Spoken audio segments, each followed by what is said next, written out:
Hello everyone, how are you? This is the Tech Gear Guy. Today we are reviewing a brand new computer, Lenovo ThinkPad T430s.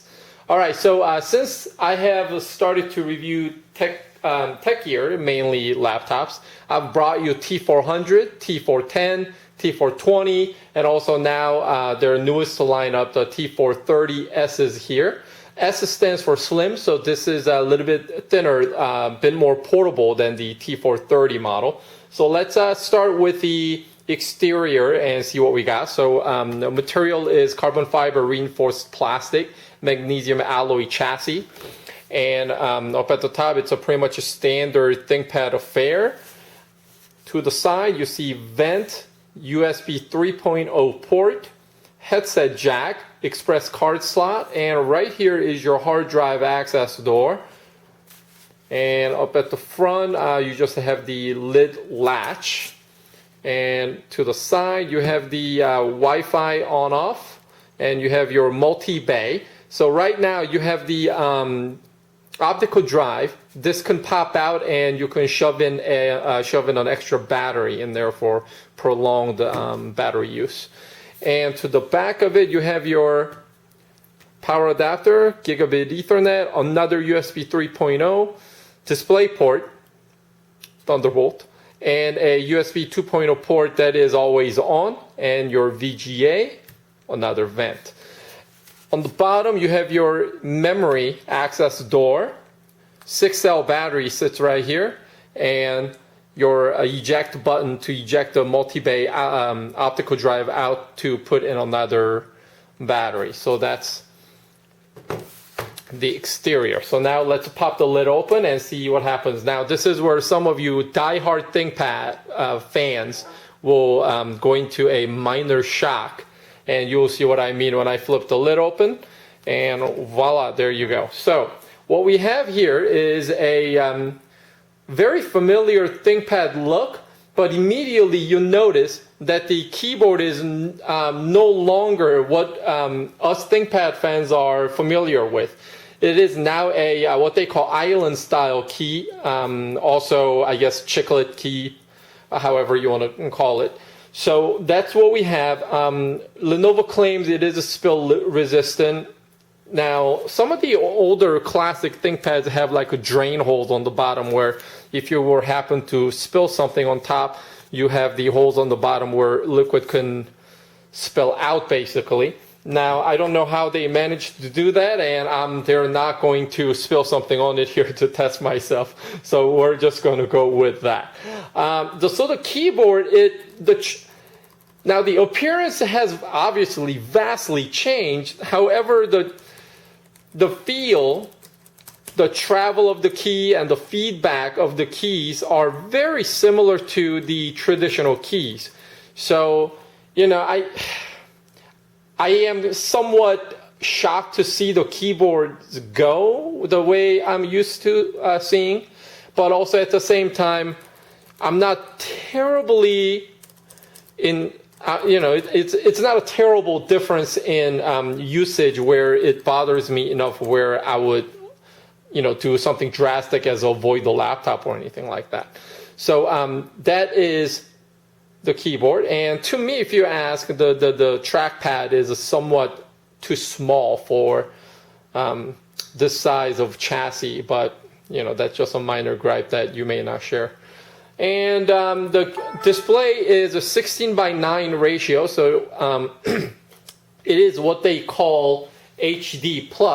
And while we're at that, let's review the basic spec of this laptop. This particular model came with the Ivy Bridge 3rd generation Core i7 processor, clocking it at 2.9 gigahertz. It is turbo boostable, overclockable to 3.6. And the computer originally came with the 8 gig of RAM, which I stripped out and replaced it with the 16 gigabytes of RAM. And I did use third-party RAM for that because Lenovo branded memory out of the factory, very expensive. And the what else did I change? The computer also came with a solid-state drive from Intel, 180 gig, which was stripped out, and I replaced that with 500 gigabyte solid-state drive. And if you are going to replace the drive in this computer, you need to make sure the drive that you get is 7 millimeter in height. You cannot get the normal 9 millimeter drive because it just simply will not fit. And the battery, again, as I mentioned, is a 6-cell battery. Now, this computer comes with a Lenovo Enhanced Experience 3, which one of the features that they say is a better power management. For instance, your optical drive is normally just dead. The system wouldn't even recognize until you eject the drive or something, where then it'll wake up, then it'll start eating towards your power. So anyhow, stuff like that, little detail here and there will allow you to go pretty deep with the battery. Now, they claim 7.6 hours, up to 7.6 hours. That is, I mean, unless you have the screen completely dimmed out, you can barely see anything and everything dead, no Wi-Fi, that is quite unrealistic. In real life, with the screen, with the LED screen fully cranked and normal usage on a Wi-Fi, standard word operation, checking Outlook, emails, whatnot, don't have the disk constantly spinning. So with that type of a normal usage, I was able to get about 3 hours and 20 minutes. I was able to stretch out about 3 hours and 40 minutes in one instance, but that's about where I would say it is reasonable to expect. However, if you shove in a secondary battery into the multi-bay, obviously you could drastically improve that battery life. And what else can we talk about? The video driver that is built into the computer is Intel HD Graphics 4000, which is quite new. And with that, now, whenever I do one of these laptop reviews, somebody always asks, hey, can you play Crysis? Hey, how about, can you play this video game? Well, ThinkPad by nature is not designed for hardcore gaming. You go get Alienware or Origin PC or something like that for that type of purpose. ThinkPad is a business enterprise class machine where it is built for durability, performance, and in this case also portability. So using this computer to benchmark a video game performance is somewhat unfair. Now, having said that, I was able to load Blizzard's Diablo 3 on this laptop, and with the medium setting, I did have the shadow on low, and everything else on medium, I was able to play the game just fine without any hiccup and any sort of weird issues, anything like that. Assuming i7 and the 16 gig of RAM also helped, the game ran pretty well, so that's pretty much where I would leave off the whole gaming experience.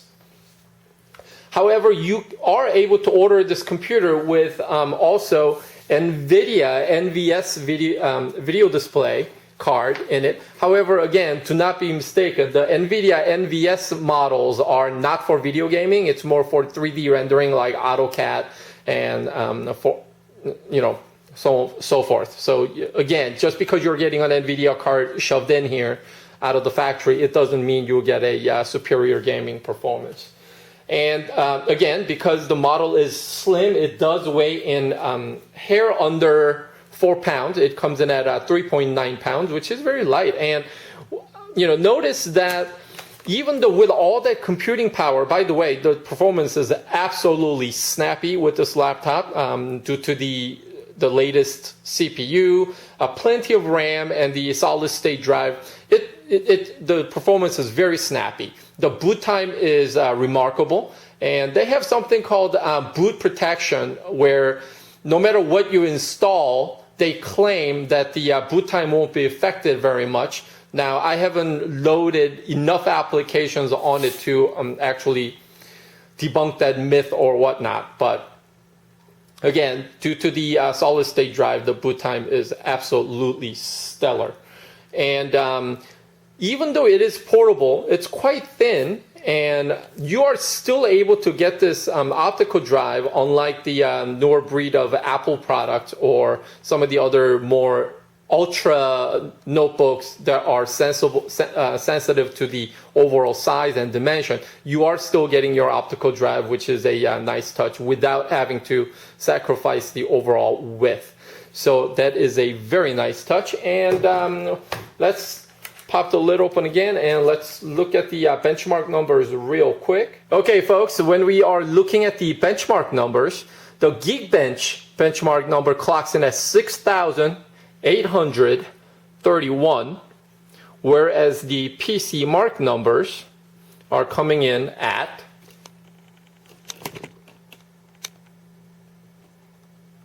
there we go.